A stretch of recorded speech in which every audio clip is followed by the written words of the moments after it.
Today's the rundown, February 5th. Trent is in. KFC has finally given up. He's waved the white flag. He's surgery on his shoulder, which I know he's injured at least twice. Once he got hit by a wave in the ocean, and the second time was when he dove back to first playing softball. The slowest dive of all time. Slow motion dive. So he's soft as marshmallow, and he's going to be out of commission, I don't know, for a week and a half or something. Anyways, let's go. Brian Williams, the news anchor, apparently has lied and been telling a lie for, like a decade? That he was in a helicopter that got shot down. We were the northernmost Americans in Iraq. We were going to drop some bridge portions across the Euphrates so the 3rd Infantry could cross on them. 2 of our 4 helicopters were hit by ground fire, including the one I was in. No kidding. RPG and AK-47. Just a bizarre story. I don't know how he got away with it for that long. His excuse was like his brain played a trick on him and made him think he was in the helicopter that got shot down as opposed to the one that flew safely. Very strange. Big Cat? So first of all, let's just get one thing out of the way, because I saw some people like popping up and yelling at us like you can't lie about service. Of course not. Of course, like anyone who says they're in the Army and not in the Army is a scumbag. This story though is hilarious because the lie is so ridiculous. You don't misremember or have your brain screw up the time you almost died in a helicopter crash versus the time you just flew from point A to point B safely. So him saying that like through time he couldn't remember if he almost died is just so outrageous that I actually I find it funny. And I said in the blog, if he just gets in front of America, he's like, hey, my daughter got her ass eaten out on girls 2 weeks ago. Just like cut me some slack this time. Every normal person in America would absolutely give him a mulligan on this. Trent?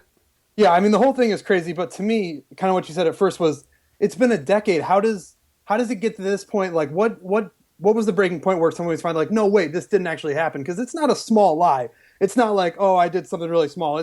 We thought I told everybody that our helicopter got shot down, and he's going on Letterman and telling people about it. And just it lasted for like a decade. I don't understand how that happens.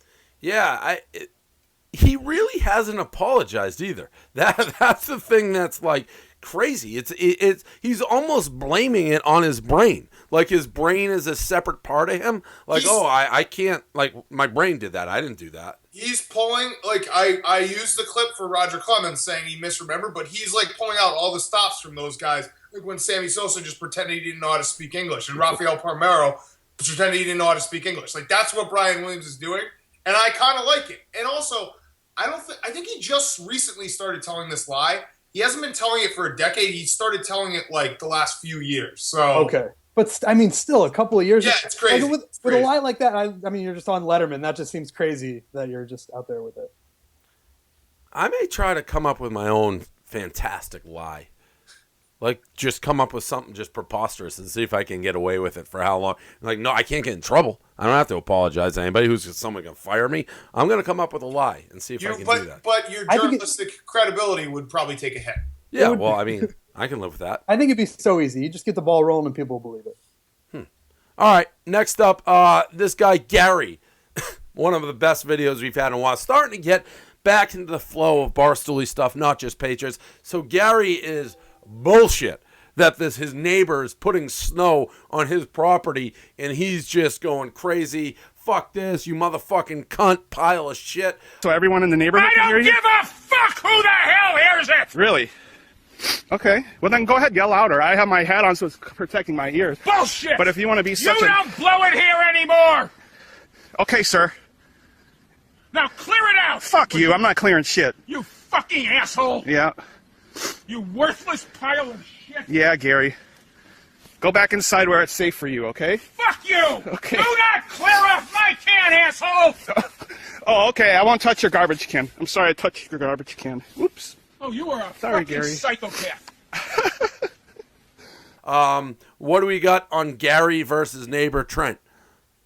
2 things. First, he might have broken the record for swear words in a 2.5-minute YouTube video. And the second, I have a dad who is retired, and all he does now is his life is snow. It's snow. Once he retired, it just became his little domain. And if anybody throws a little bit on there, he flips shit. So I completely understand what's going on here. If a guy is retired or somebody like Gary, do not fuck with their snow. Big Cat? I think, judging by the trash cans and the alley, that this was actually taken in Chicago. And the alleys in Chicago, when it snows, are a place of war. And you can't do what that guy did, just throwing snow everywhere. We live in a society. There are rules for a reason. If people just started throwing snow every which way, it would all crumble. So when you get in the alley, like I spent the other day, I spent Monday pushing my car basically all the way up the alley trying to get it out. So it's if you come and just do this shit, like I'm surprised Gary didn't kill him, and he should have killed him. He should have murdered him right there and let him fucking bleed out like in a snow pile and like covered him in all his snow. This is my first big snow in Boston.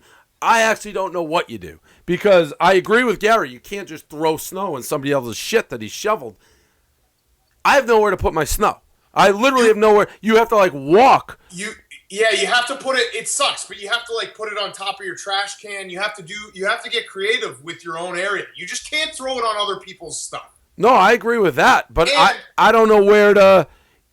I haven't done anything. My car is still. I haven't touched my car. It's like under it. It's frozen and it'll never go out. I came home and Renee's like, "Yeah, there's merry group of men." That's how she describes them, like groups of shovelers who like walk down the streets and you just flag them and give them money. That's how I do stuff. Yeah. I'm at the stage of my life. Those are just black kids in Chicago, but yeah. I guess the Portnoy household is calling them merry men. That's what we call them. Also, we have to mention Gary rocking like the 80s ski jacket. He should have had a few like lift clips on it, but it was perfect.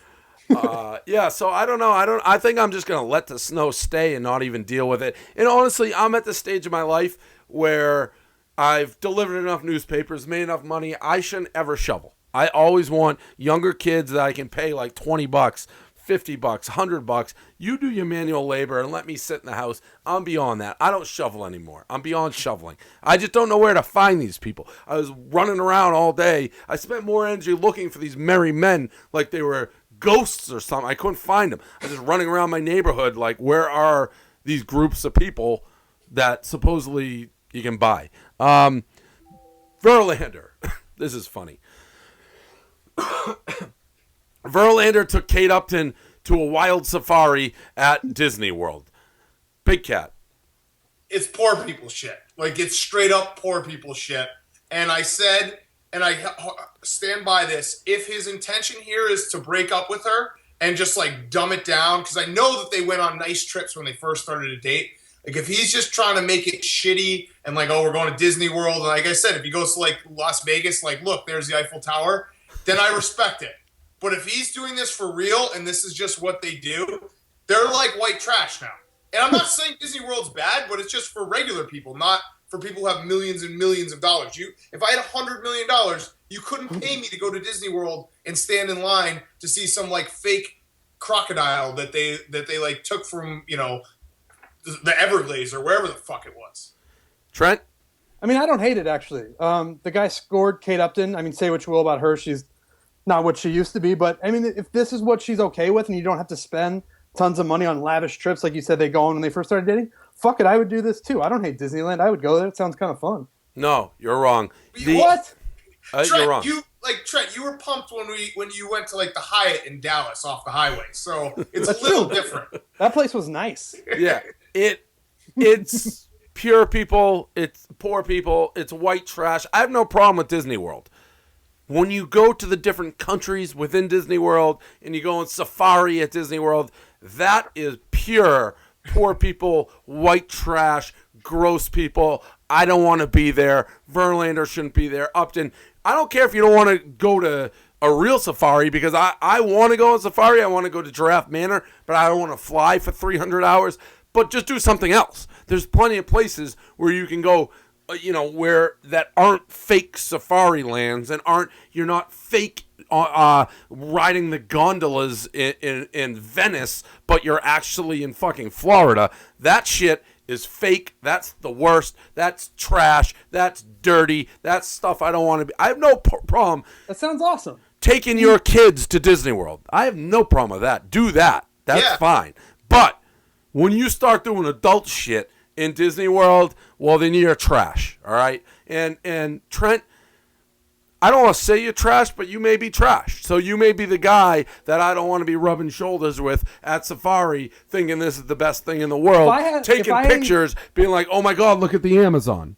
If enjoying Disney World is trash, then that's fine with me. That's absurd. He's not saying enjoying Disney World. He's saying you're looking at a bunch of fucking animals pretending you're on a safari, and they all live like a miserable life inside of a cage.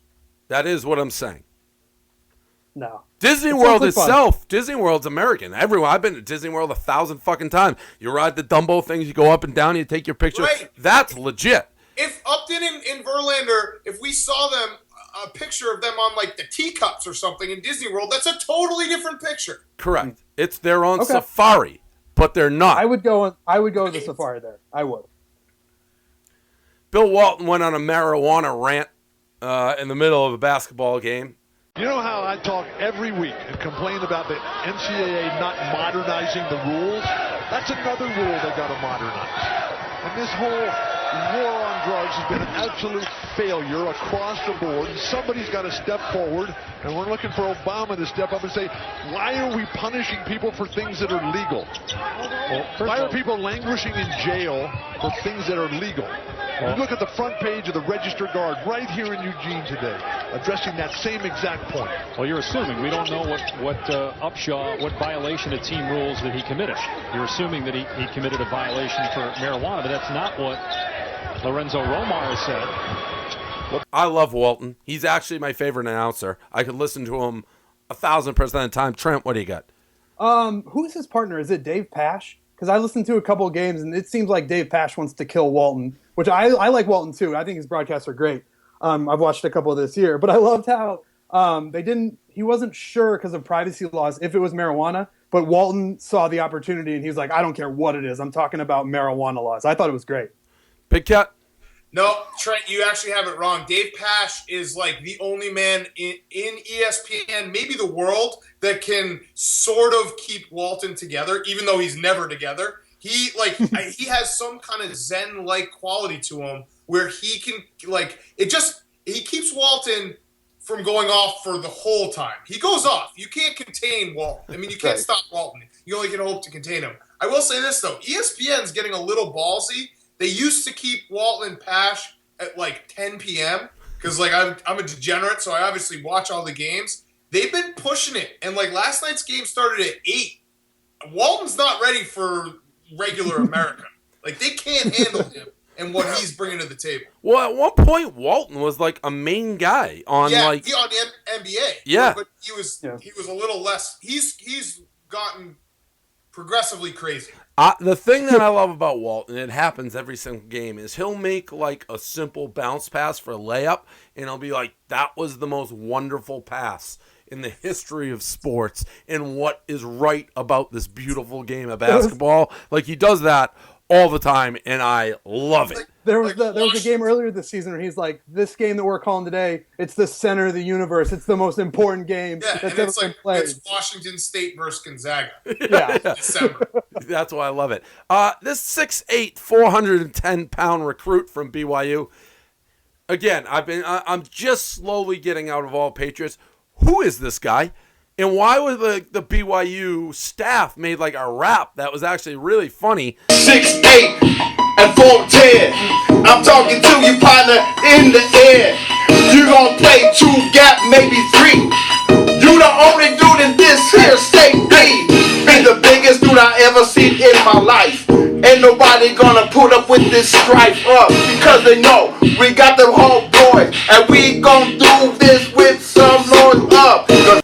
Did they hide him? Was like he in like in some jungle that they were stowing him and then they got him? I don't understand what's going on with this guy. Big Cat? He played rugby. He's never played football.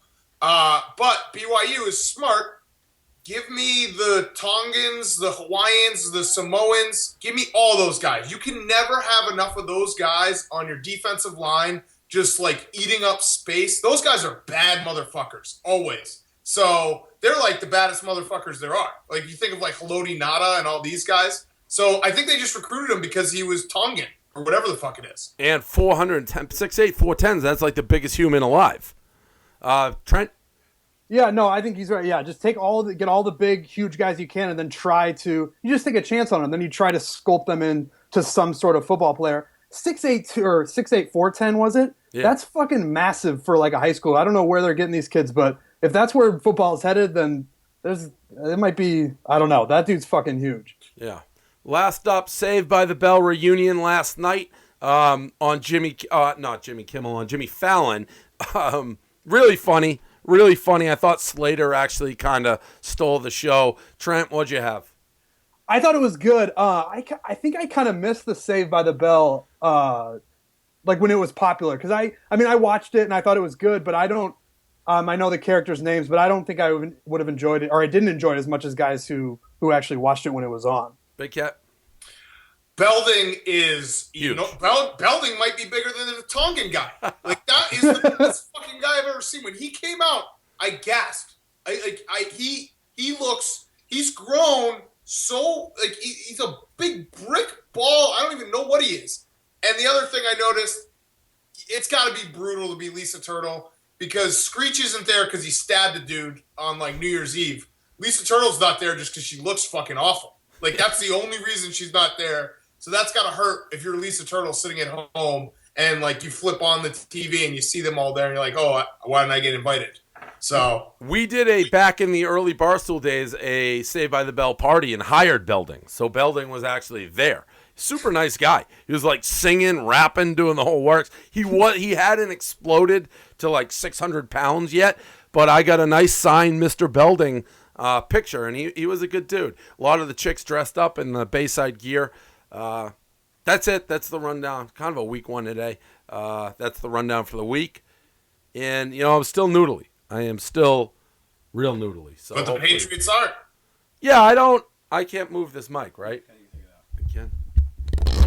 Yeah, I don't believe you, Dan, that you think you could, when you were 21, have partied this long. It's called college. Yeah. No, they're doing a little more than just college. I get it, but like when every year in college you'd go for like welcome week and you just party for a week straight. I'm not saying that eventually you don't get tired, but if I was Gronk or Edelman, I would definitely still be partying. Yeah, like a spring break or something. That's like a week straight. Right. And they just accomplished like their life's goal. So I don't know. Oh no, I'm not saying I wish I could. I just. Like, I'm literally, when I blow my nose right now, blood's coming out. Still. You're a perma-noodle, though. You're like, if I was a doctor, I would so like... would you need to take drugs? Would you need to take, like, Coke or Adderall to make it? I'm sure that there's some of that going on, but still, like, if I was a doctor and you walked in, I'd hit your knee, I'd, like, look in your eyes and your ears and be like, yeah, perma-noodle, diagnosis, terminal. You're never going to get out of this. Yeah, I mean, I've been noodly for a while. Hopefully, I'm thinking in like 1 week, I'll probably be back to normal, and then maybe got some fire. My brain, my synapses aren't firing at all in my brain. So the thing that I don't know if it's because you're always a noodle or because you always tell us you're a noodle. Like I don't know. I at this point I don't know the last time you've been healthy. Right. I've been working here for like a year, and I don't think you've been healthy once. No, that's a total lie.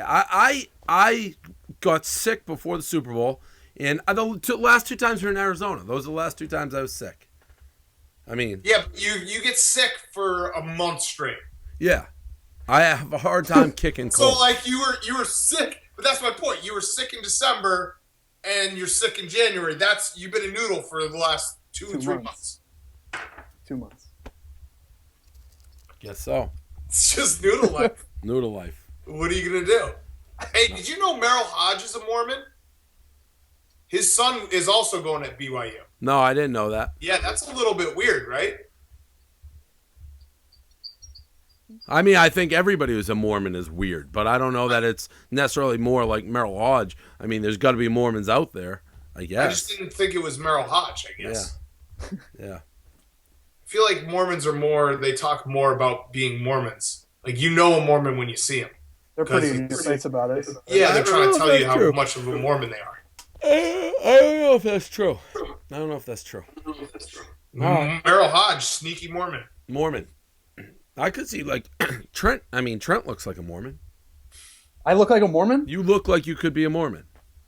I'm definitely not a Mormon. There's Mormons around here, though. You do. If you're wearing the white, like, Dwight Schrute button down with the short sleeves, walking around, yeah, you could be a Mormon for sure. I guess I don't know what Mormons look like. They may look like you.